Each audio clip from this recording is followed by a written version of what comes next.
Can we talk about God? We got to talk about God. What is God? A reality, a being, an idea, a metaphor? Tonight, we need to talk about God because tonight and tomorrow is all about us, but about God.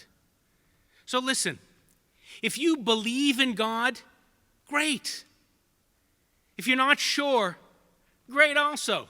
Just stay open to the possibility. Now, if you don't believe in God, don't worry. We Jews don't believe in hell, so you're not going there. Nor does Judaism have a catechism, a defined set of beliefs that you have to hold on to. So you're great also, but try to stay open to the possibility. You know, too often we Jews get stuck when it comes to belief and faith because the Torah seems to present a very one-dimensional view of God. Or more specifically, most of us have never really delved that deeply into Jewish God beliefs. So we're stuck in common misconceptions, like about reward and punishment, that God rewards and God punishes.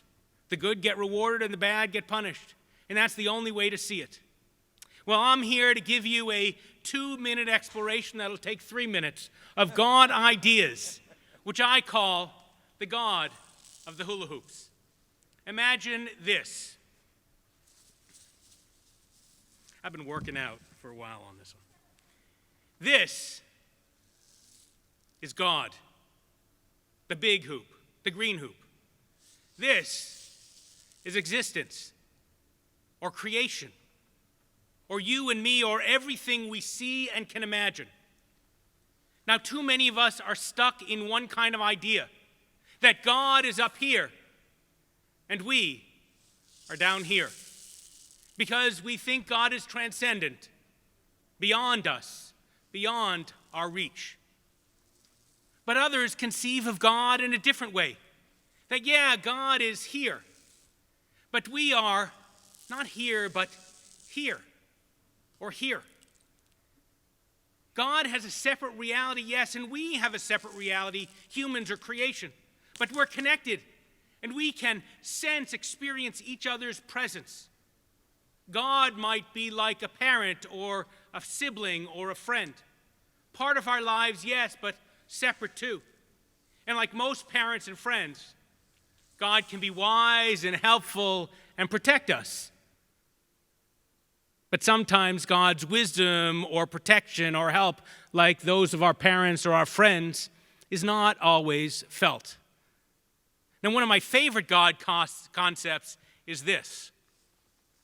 Ready? I'm not tossing them up there.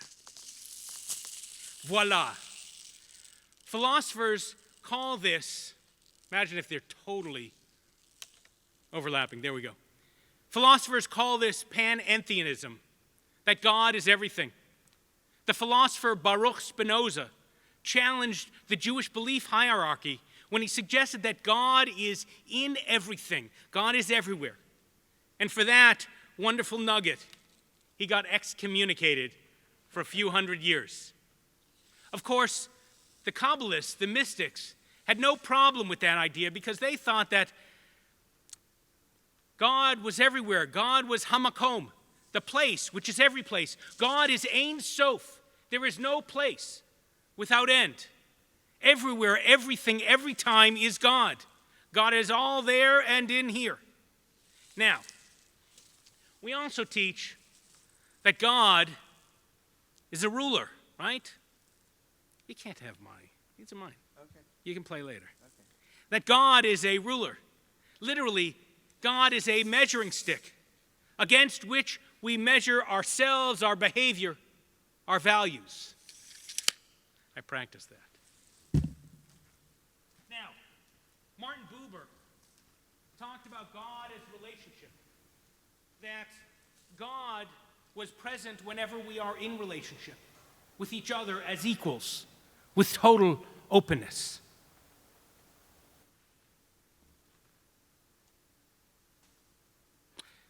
Now, these days, I also use the metaphor of the internet. You see, God is seemingly everywhere and always available like the internet if we just log on. And then our connection makes us know more things, able to accomplish more, do more good if we choose, connect to more people. Or how about this? How about God as the electric power grid? Think about it.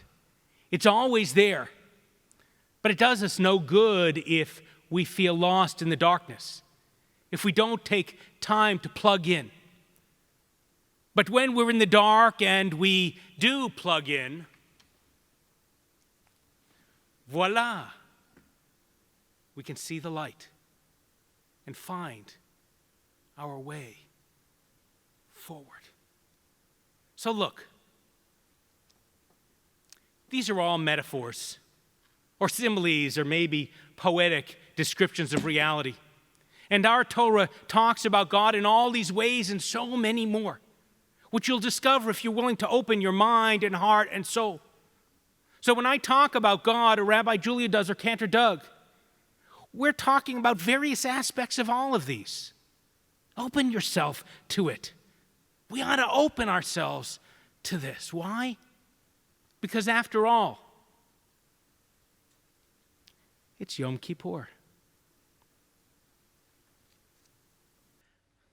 Last night, I began a 3-part conversation with God. You may view it if you missed it in the Kol Nidre service, which is on the archive on oramilive.com. In part 1, which I call God and the Hula Hoops, I used hula hoops to illuminate different ideas about God. Thanks to Michael Kaplan and Graham Becker for these pictures. I thought it was a pretty unique, creative teaching. You know, it took me 57 years to master this message. Then this kid masters the message in 3 minutes. 2.5 years old. Pretty awesome, huh? By the way, I bat mitzvahed his mother, married his aunt, converted his uncle, sat with the family at the deaths of his great-great-grandparents. And 2.5 years ago, I got to name him, and recently his brother. Those are the deep relationships that make being a rabbi, a cantor, so powerful. And that's what long-term partnership in a synagogue really gets you.